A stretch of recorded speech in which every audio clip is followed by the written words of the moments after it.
¿Qué contiene esta cajita llamada compilador? Entonces, esa cajita lo estoy ampliando, el programa llamado compilador, que va a hacer todo esto. Sigues recibiendo la misma entrada y la misma salida, ¿no? El programa en un lenguaje fuente, la entrada, y la salida del programa en algún lenguaje objeto. Cuando digo lenguaje fuente, por ejemplo, podría ser Java, de Java a Assembler, de Java a C++, digamos, de C a Assembler, o sea, diferentes traducciones. Es por eso que ustedes pueden construir su propio compilador en el futuro, que sería prácticamente construir su propio lenguaje y pueden definir a su criterio, a lo que ustedes estén acostumbrados. Bien, pero este compilador no es un solo programa, sino que internamente hay subprogramas o partes, si quieren. Y la primera sección se llama el analizador lexicográfico. Si ustedes han leído lo que les pedí, ¿no? La introducción del texto base que tenían que leer, han debido ya leer un poco también sobre estos analizadores, ¿no? Por ejemplo, el analizador lexicográfico. ¿Qué hace este analizador lexicográfico? Toma el programa fuente, digamos en Java, y lo va a dividir en piezas constituyentes llamadas tokens.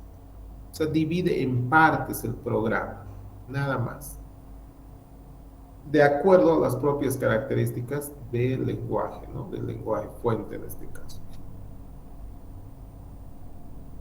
Y la respuesta de ese analizador lexicográfico va a ser la entrada a la siguiente etapa. ¿Cuál es la respuesta? Es lo que se llama la lista de tokens. Lista de piezas constituyentes, si quieren. Pero también en ese proceso de dividir puede haber algunas partes del programa que no se entienden. Por ejemplo, si ustedes le ponen una ñ por ahí a su programa en Java, digamos, entonces nos va a dar error porque la ñ no está dentro de lo que conoce, digamos. Entonces no se va a poder dividir en las piezas normales porque aparece un símbolo extraño. Entonces, en esos casos, el analizador lexicográfico nos reporta un error. En realidad, se detiene todo el proceso, ya no se continúa y nos da error. Entonces hay que tener cuidado, ¿no? Desde la primera etapa. Obviamente ustedes construyen todo su programa y no saben cómo se divide, nada. Simplemente construyen el programa de acuerdo a una sintaxis que les han dado. Bien. Si todo está bien y hemos obtenido como resultado una lista de tokens, se pasa a la siguiente etapa que se llama el analizador sintáctico. Generalmente este analizador sintáctico es la parte más importante del compilador. Este analizador sintáctico lo que hace es ordena, o sea, verifica si estos tokens están ordenados de acuerdo a una gramática. Entonces, de entrada yo necesito lo que se llama una gramática libre de contexto que me va a ayudar a hacer el análisis sintáctico. ¿Qué es una gramática? Bueno, posteriormente vamos a ver con detalle esto de gramática, pero sencillamente ahora entiendan que una gramática no es nada más que un conjunto de reglas que me especifican cómo escribir algo. Por ejemplo, el lenguaje español, con el cual nos comunicamos, tiene una gramática. El inglés, si es que ustedes han estado aprendiendo, tiene una gramática también, ¿no? Que dice cómo formar las palabras, frases, oraciones. Entonces, la gramática es un elemento muy importante en un lenguaje. Antes de construir mis analizadores, en realidad yo debería tener mi gramática que me defina la sintaxis de cómo van a ser mis resultados, ¿no? Bien, entonces este analizador sintáctico, en base a la gramática libre de contexto, toma esa lista de tokens y revisa si están ordenados mediante lo que se llama un árbol de derivación. Entonces ustedes saben y han visto muchas veces en programación lo que es un árbol.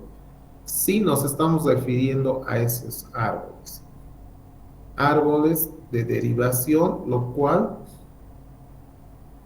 no es un árbol binario en sí, es un árbol enario que nos sirve para ver si todo está ordenado. Lógicamente, si algo no sale bien, también el analizador sintáctico reporta su propio error y se detiene todo el proceso, ¿no? Cualquier error hace que se detenga.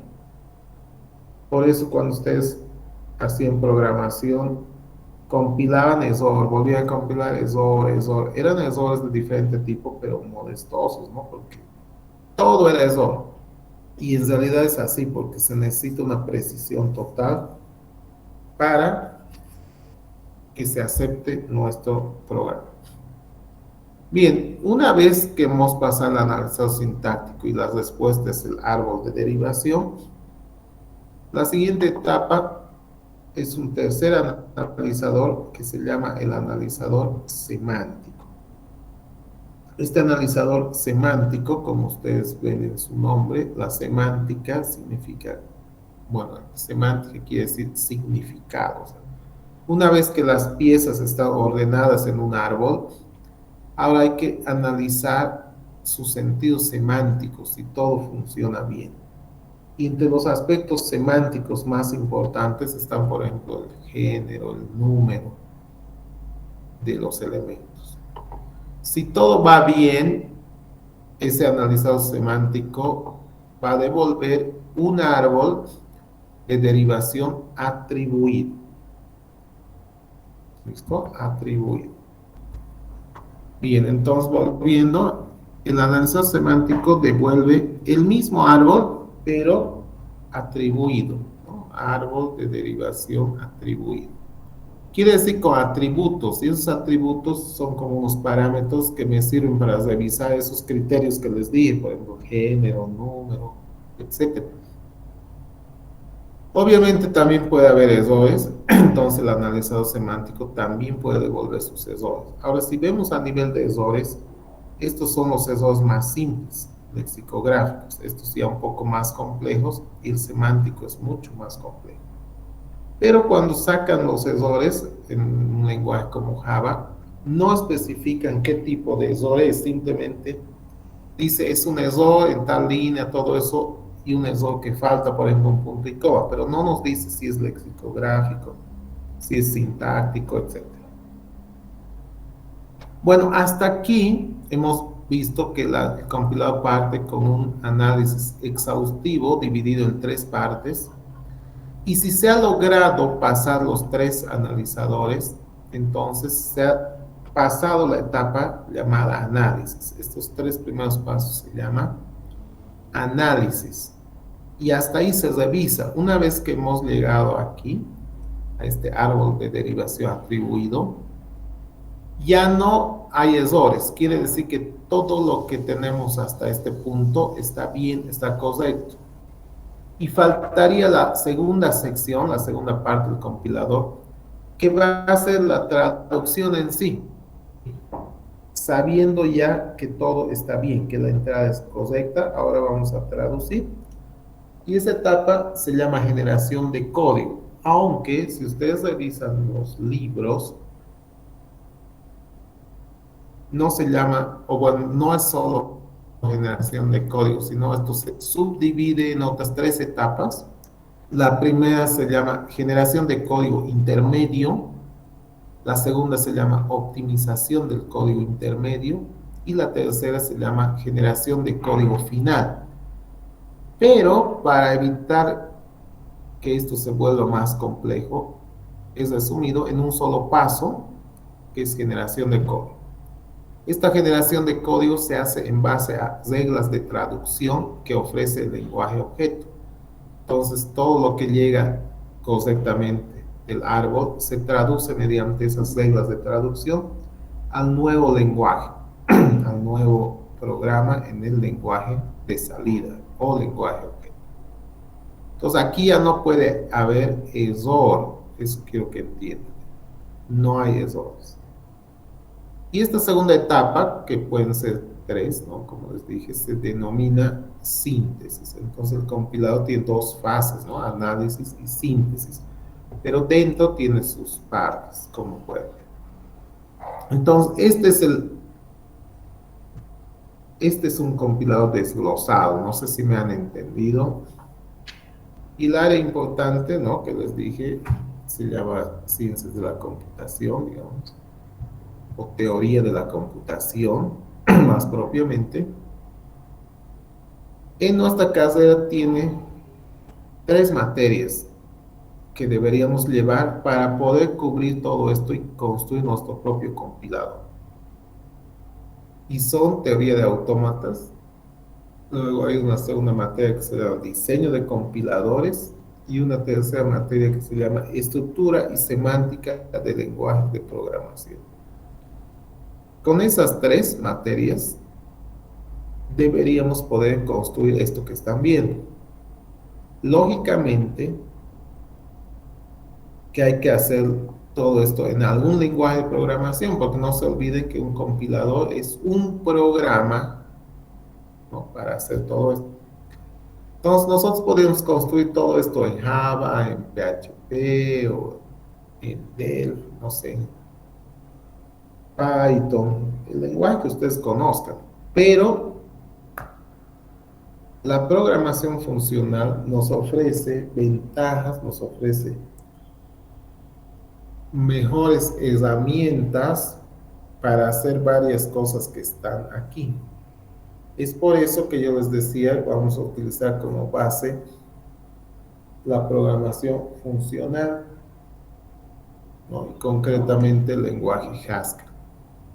Pero eso no quiere decir que no podían hacerlo en Java, por ejemplo. No pueden hacer. Pero vuelvo a repetir, el lenguaje funcional nos ofrece herramientas mucho más simples para hacer este trabajo. Bueno, entonces, la materia de teoría de autómatas, la materia actual, más o menos se va a encargar de hacer esta segunda etapa, que les dije es la más importante, ¿no? El analizador sintáctico. En diseño de compiladores, más que todo se hacía énfasis en el analizador lexicográfico y la generación de código. Y la tercera, que es estructura y semántica de lenguajes de programación, más o menos se encargaba del analizador semántico.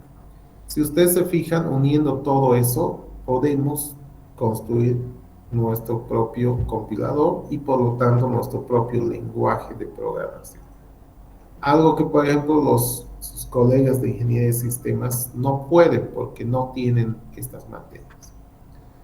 Pero durante el tiempo ha habido un error fundamental en su carrera de informática y se ha vuelto electiva la materia de diseño de compiladores y por lo que sé hay ya varios años que no se abre la materia. Entonces, si uno no toma esa materia electiva, no completa todo esto, estaría incompleto. ¿Se dan cuenta? No debería ser opcional, debería ser obligatorio. ¿Para qué? Para que justamente ustedes puedan tener esa competencia, vamos a decir, de poder construir su propio lenguaje de programación. ¿Me han entendido más o menos dónde estamos ubicados como materia? ¿Qué queremos hacer? ¿No? Queremos cubrir esto. Entonces quiere decir que para cubrir esto, para poder construir analizadores sintácticos, necesariamente debemos que tener conocimientos sobre gramáticas y concretamente gramática libre de contexto, que en este momento no se preocupen qué significa libre de contexto porque vamos a analizar con cuidado en el futuro y van a saber por qué se llama así. ¿Alguna pregunta hasta aquí?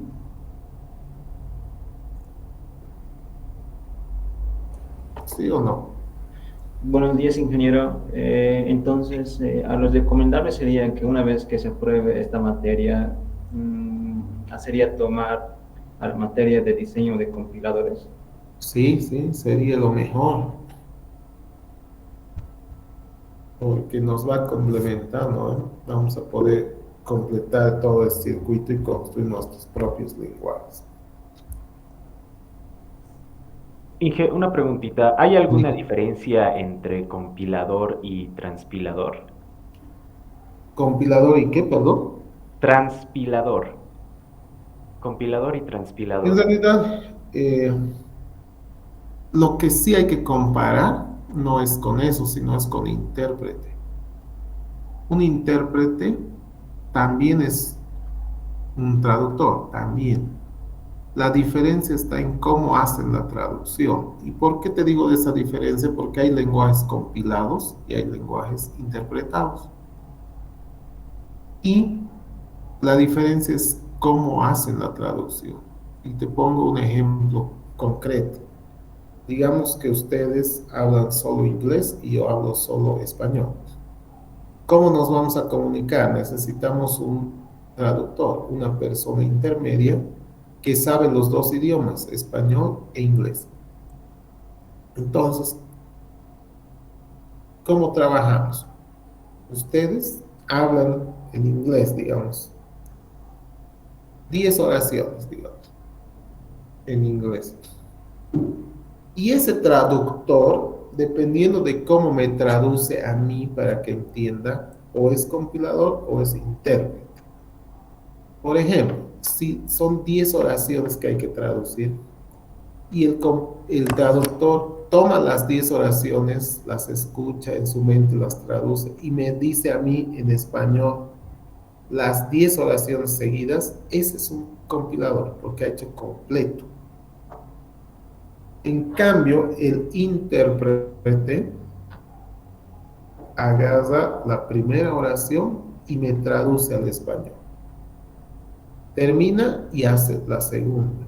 Termina y hace la tercera y así sucesivamente. Entonces, esa es la verdadera diferencia. Los otros términos no son, digamos, los más reales, adecuados, sino hay que manejar los dos términos, básicamente, compilador e intérprete. Y todos los lenguajes o son compilados o son interpretados. La mayoría son compilados. Pero hay un lenguaje especial, que es Java, que tiene las dos herramientas. Tiene compilador y tiene intérprete. Ahora, ¿para qué tiene las dos herramientas? Tiene para que Java sea el único lenguaje 100% portable. Gracias a esas características, Java es el único lenguaje 100% portable. ¿Qué quiere decir portable? Quiere decir trasladable. Eso significa, en palabras simples, que yo puedo hacer mi programa en Java, digamos, en un sistema operativo como iOS, de la línea de Apple Macintosh, y lo puedo traer, el mismo programa en Java, puedo traer a Windows y va a funcionar sin problema. O puedo llevarlo a Android y va a funcionar, ¿no? O sea, un dispositivo móvil. O puedo llevarlo a Unix o a Linux y va a funcionar. Eso es portabilidad, trasladar de un sistema operativo a otro. Y es el único lenguaje Java que logra el 100% gracias justamente a que tiene las dos herramientas, compilador e intérprete. ¿Listo? Bien, ¿qué más entonces? Bueno, ese concepto entonces compilador les va a servir siempre, tienen que tenerlo en su mente. Y ahora ya sabemos qué vamos a hacer también en la materia, ¿no? Vamos a construir analizadores sintácticos, que es solo una etapa, no es todo. Bien, entonces una vez que sabemos el concepto, ahora vamos a hacer ya una pequeña introducción a lo que es la materia en sí, ¿no? Y es algo que también ustedes ya han leído un poco. Bueno, una pequeña introducción, entonces, No vamos a ver con detalle, pero sí voy a recordar algunas cosas de qué son métodos de demostración, qué son conjuntos, relaciones, funciones, qué significa cerrar bajo una operación, y luego ya entrar a algo que es más importante para nosotros, los conceptos de lenguaje, alfabeto, frase, etcétera. Y como ya hemos visto lenguajes, entonces vamos a hablar un poco de propiedades y operaciones sobre los lenguajes. Bueno, partimos con métodos de demostración. ¿Qué métodos de demostración ustedes recuerdan? Yo pienso que de la matemática recuerdan algunos, ¿no? A ver, El método de contradicción. exacto, ese es un método. Contraposición. Sí, más o menos lo mismo, ¿no? O sea, reducción al absurdo también se llamaba, ¿no? Entonces, algunos Inducción de los matemática. métodos, ¿perdón? Inducción matemática. Inducción matemática, exacto. ¿Qué métodos han visto? Ahí está. La inducción matemática, que ahorita vamos a recordar un poquito cómo es. Este es el método más conocido, yo pienso, que han heredado o han visto ya en la matemática. Reducción al absurdo, o sea, ¿no? O contradicción también. También vamos a recordar un poco qué significa, ¿no? O cómo se hacía. Y demostraciones que con el tiempo parecían muy obvias, pero se resumen en esto. Tenemos un P, o asumimos que P es verdad, y tratamos de demostrar que Q es verdad. Esa es más o menos una forma de demostrar simple, que ya lo hemos hecho y que tal vez no se han dado cuenta, ¿no? La forma P entonces Q es algo así. A ver, un pequeño ejemplo de inducción matemática. La inducción matemática significa que quiero demostrar una propiedad P con un argumento X en este caso. Para X la propiedad P. Entonces, para eso parto de lo que se llama un caso base. Entonces digo, la propiedad se cumple para un caso A, caso concreto A. En cambio, X es en general. Y luego viene lo más importante, que se llama el paso inductivo. Y el paso inductivo significa que asumo que se cumple la propiedad para un n y tengo que demostrar que se cumple entonces para un p n más 1. Esa es la idea. ¿Recuerdan ustedes?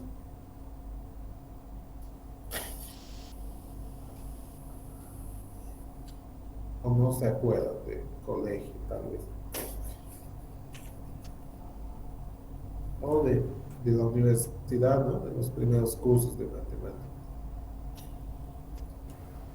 Sí, a los primeros semestres un poquito avanzamos. Este es el método, ¿no? Entonces, un pequeño ejemplo. Por ejemplo, quiero demostrar que la sumatoria de los n primeros números es esto: n por n más 1 dividido entre 2. Si ustedes analizan, es verdad eso, pero queremos demostrar un poquito con esto. Entonces, busca un caso base. Por ejemplo, n es igual a 1. Entonces, si reemplazamos 1 aquí, 1 por 2, 2 dividido entre 2, 1. Se cumple, ¿no? El caso base. Y luego lo que tenemos que hacer es el paso inductivo, que decimos para un n se va a cumplir, o sea, para esto, asumimos que esto ya es verdad, y demostramos que se da para pn más 1. ¿No? Va a ser fácil porque a esto le suman 1 más y tendré que demostrar. Eso les dejo para ustedes, pero esa es la idea, ¿no? Tener que resolver esta situación. ¿No? O sea, ¿qué es Pn? Es todo esto. Entonces, ¿qué sería Pn más 1? Habría que aumentar n más 1 y van a ver que van a llegar a lo mismo y van a poder demostrar. Esa es la idea de la demostración por inducción matemática. Luego el segundo método por contradicción o deducción al absurdo es partimos con esto, asumimos esta situación, que P entonces Q. Y decimos, ¿no? Suponer que P es verdad y que Q no es verdad. O sea, y si Q no es verdad, entonces hemos llegado a contradicción, porque decimos P entonces Q y ahora que Q no es verdad. Entonces la idea es buscar una contradicción. Y durante la materia vamos a ver que vamos a utilizar esta forma de demostración por contradicción. Finalmente, la demostración de P entonces Q dice suponer que P es verdad.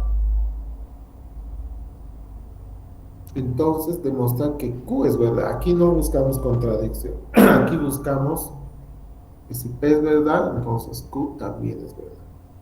Esos tres métodos, entonces, los vamos a utilizar durante la materia.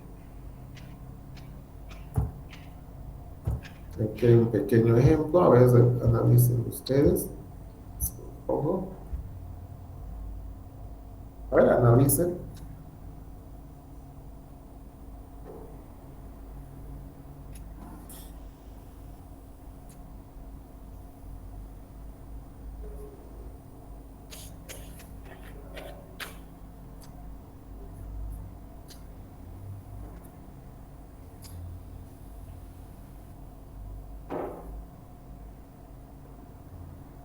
¿Se entiende? Fíjense, quiero demostrar lo siguiente, ¿no? El valor absoluto de x es mayor al valor absoluto de y, entonces dice x al cuadrado es mayor a y al cuadrado. Entonces asumo que p es verdad, fíjense, esto es p y esta otra parte es q. Asumiendo que p es verdad, entonces dice suponer que esto se cumple, ahí está. Y vamos a tratar de demostrar que llegamos a esto, o que esto es verdad. Entonces, ¿qué es el valor absoluto de una x cualquiera? Es la raíz cuadrada de x al cuadrado. Y de y es la raíz cuadrada de y al cuadrado. Entonces, poniendo en esta inecuación, tenemos esto es mayor a esto. Quitamos las raíces, o sea, se eliminan si quieren. Y nos quedamos con que x al cuadrado es mayor a y al cuadrado, ¿no? Lo que queríamos demostrar, a dónde queríamos llegar. Bastante sencillito, pero aplicando lo que se dijo anteriormente. ¿Está bien?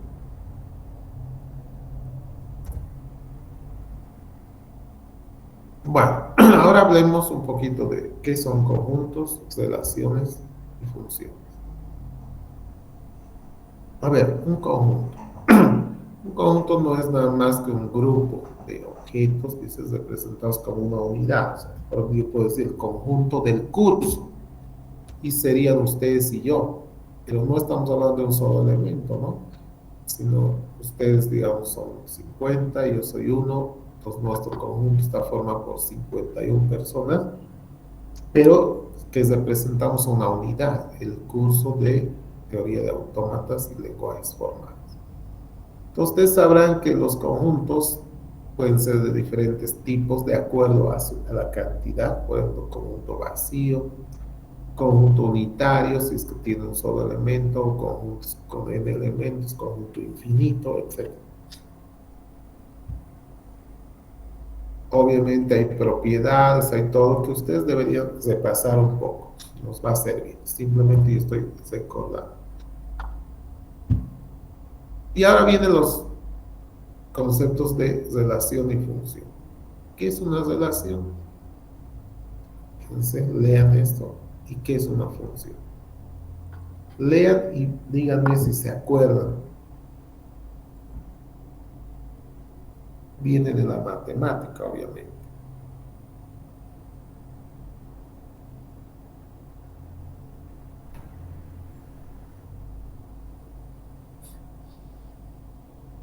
¿Qué significa? A ver, es una función, una sola imagen, en cambio la relación varias imágenes para un mismo elemento del dominio.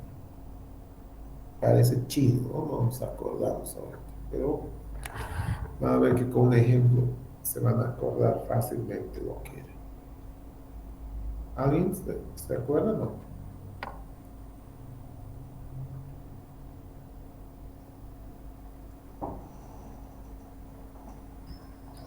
¿Qué dice?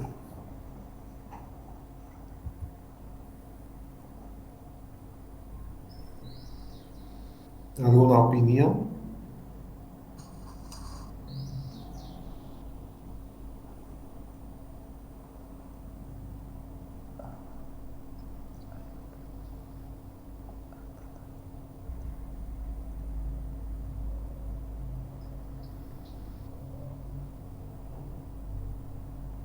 Nada, a ver, siguen ahí, siguen activos, a ver, de datos ya tienen que hablar para que esté seguro de que seguimos.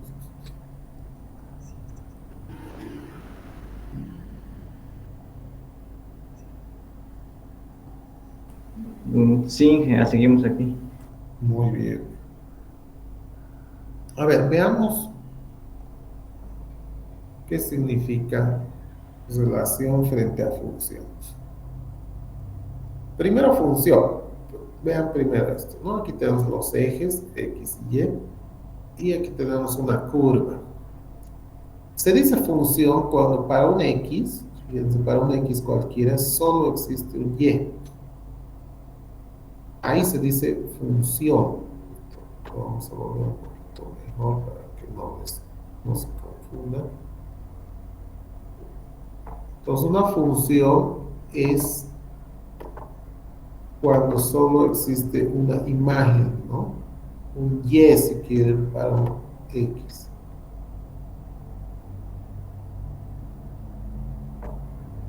En cambio, relación quiere decir que para un X pueden existir dos o más imágenes, dos o más Y en este caso. Por ejemplo, este círculo que ven aquí, para un X1 tenemos un Y1 y Y2. Entonces, esta es relación, esta es función. ¿Sí? Esa es la idea de lo que queríamos recordar. Bueno, van a repasar ustedes un poquito más, pero yo creo que está un poco más claro. Ahora, ¿qué es cesado bajo una operación? Pero esto es muy importante porque vamos a utilizar muchas veces en nuestra materia. ¿Qué es cesado bajo una operación?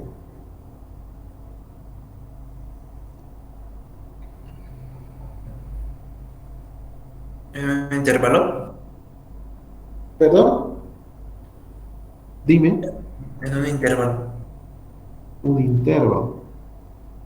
Bueno, algo con intervalo, pero cesado bajo quiere decir que puede existir una operación que se realiza con ciertos argumentos y el resultado podría seguir perteneciendo a ese conjunto o no. A ver, un ejemplo concreto. Tenemos los números naturales. Ustedes saben que los números naturales son 1, 2, 3, etcétera, hasta infinito. Y tenemos una operación, por ejemplo, una operación suma. Si ustedes suman dos números naturales, el resultado, ¿qué va a ser? Un número natural. Otro número natural. Se pueden sumar cualquier par de números naturales. Pueden ser gigantes. Pero el resultado de la suma siempre va a dar un número natural. Entonces yo diría en este caso, los números naturales son cesados bajo la operación suma. Eso yo puedo afirmar. Los números naturales son cesados bajo la operación suma. Pero Puede haber otras operaciones, por ejemplo, la resta, la sustracción, la diferencia, no confundir, ¿sí? Pero no, o sea, en este caso simplemente no les respondió, no respondió, lo cual, digamos, no es lo mejor, ¿no? Porque siempre tiene que haber una respuesta, y lo mejor era eso que dijiste, decirles no se puede. Tal vez ya en el futuro se hubieran dado cuenta que sí se puede, pero es lo mismo que decir, ¿no? La raíz cuadrada de -9, digamos. La respuesta correcta existe, pero lo más fácil es decir, no se puede. Bien, entonces, ese es el concepto de cerrado bajo que también vamos a utilizar durante la materia.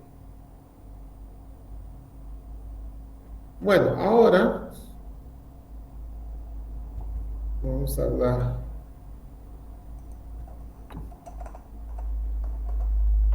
del lenguaje, alfabeto, frase. Para eso vamos a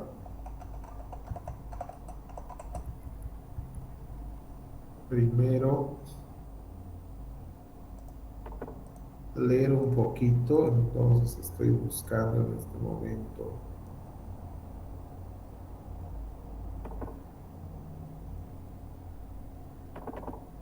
donde tenemos el texto base ahorita. Un momento. Y que una preguntita, ¿nos pasará esas diapositivas? Claro, se los puedo poner, no hay problema, ¿sí? Una vez que terminemos, se los voy a poner a Classroom. Ok, muchas gracias.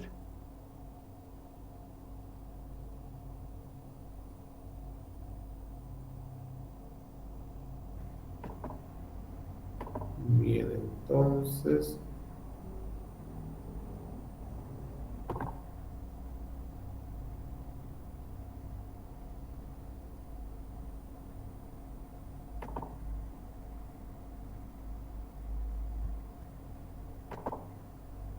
bueno, ya lo tengo, voy a volver a compartir. Ustedes también tienen, ¿no? Pero simplemente para mostrarles. En algún momento lo hemos revisado, lo hemos mejorado, digamos, con ayuda de algunas personas de aquí, del medio, o como pueden ver. Y lo que nos interesa, o que ustedes han leído lo que les pedí, esto, ¿no? La introducción, este primer capítulo, donde están los objetivos y algo de historia, todo esto es muy importante que ustedes hayan leído. Tal vez algunas cosas no han entendido, pero poco a poco van a entender. Y ahora entramos ya de lleno al capítulo 2, que se llama, fíjense, gramáticas libres de contexto, algo que ya vimos, por lo menos escuchamos el término, ¿no? Y me interesa que en esta sección de lenguajes, hablemos sobre el concepto de secuencia. Entonces, quiero que lean, por favor, esta sección 2.1, que dice lenguajes, y veamos el concepto número 1, que es el concepto de secuencia. Habla ya de algunas cosas más que son propias de la programación funcional, y me van a leer hasta antes de la definición 2, que les estoy mostrando, que dice alfabeto, lenguaje, frase. Eso todavía. ¿Listo? Entonces, por favor, leeremos esa sección y haremos más énfasis en esto de la definición de secuencia. A ver, adelante. Inductiva, ¿no? O sea, hemos visto hace un momento demostración por inducción matemática, siguiendo más o menos ese concepto de la inducción matemática. Tenemos aquí una definición por inducción, o sea, es diferente, pero en principio se conserva. Y por ejemplo, habla de epsilon, es una secuencia, la secuencia vacía. Ese sería el caso base, ¿no? Aquí estaría el caso base. Y aquí estaría el paso inductivo, que nos dice cómo formar nuevos elementos a partir de los ya existentes. Y hay una aclaración, esto es una aclaración, nada más es una secuencia sobre X, nada más. ¿No? Esto no forma parte de la definición, sino más bien es una aclaración. Entonces, ¿cómo aplicamos este concepto de secuencia? Veamos unos ejemplos.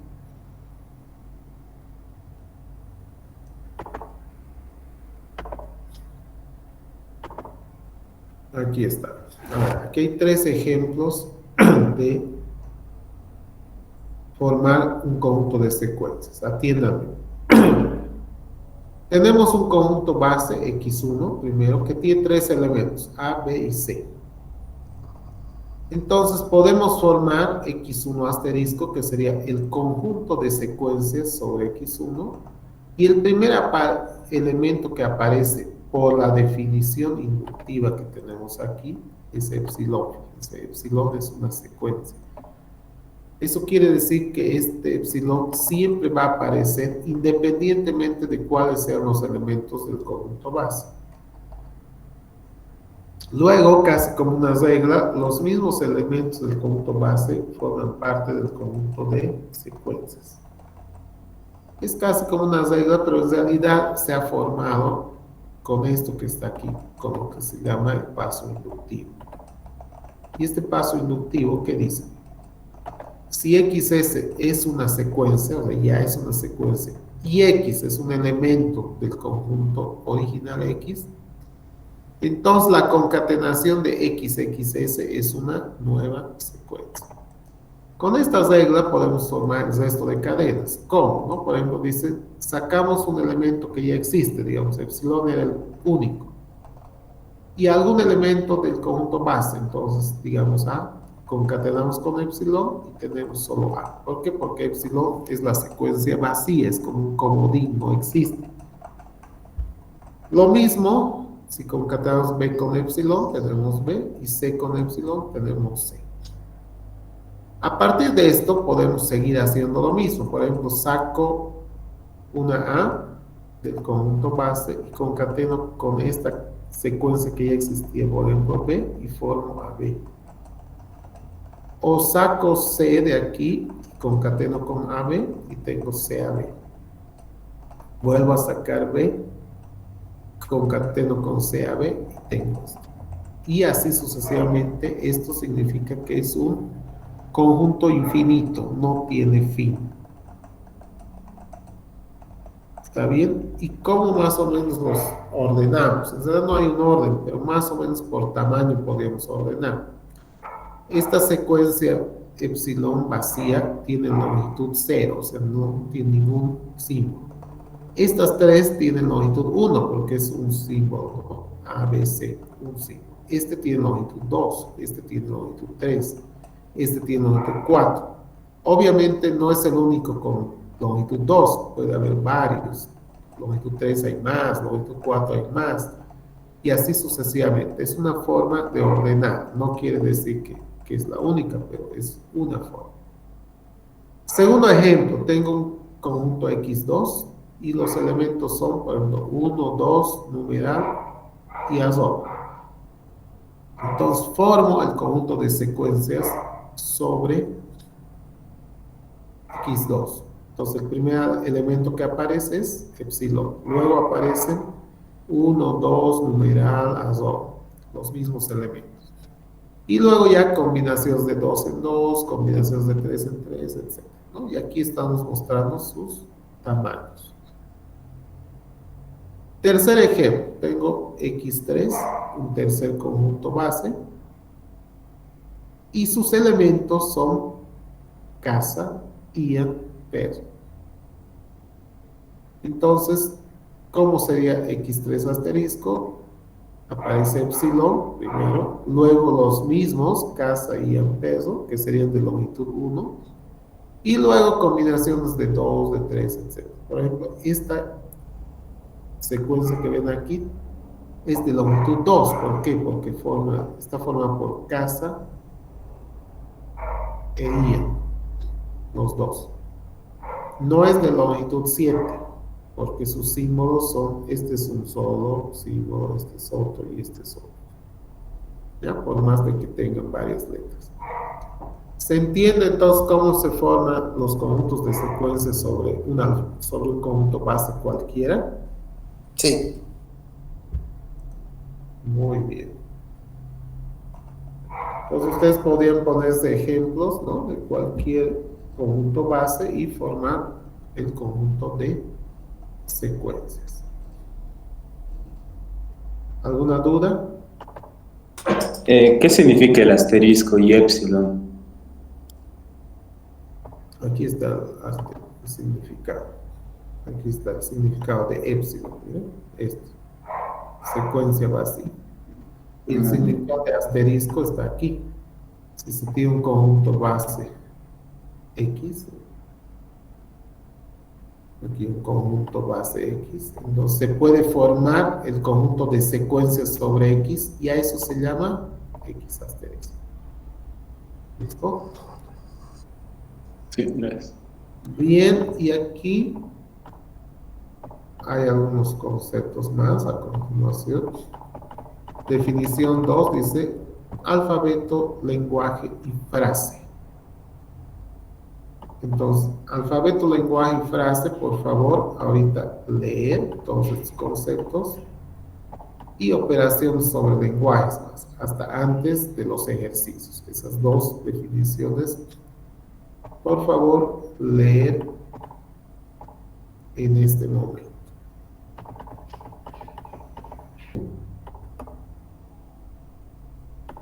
Estos X1, X2 ahora se llaman alfabetos. Luego, cualquier subconjunto, dice, por ejemplo, X1 asterisco o X2 asterisco, cualquier subconjunto es un lenguaje. Entonces, un lenguaje podría ser el que esté formado por epsilon ABC, digamos, o epsilon AB y B, C, AB, cualquier cantidad de elementos, ¿no? Entonces, subconjuntos. Y frase o palabra es cualquier elemento de esos lenguajes.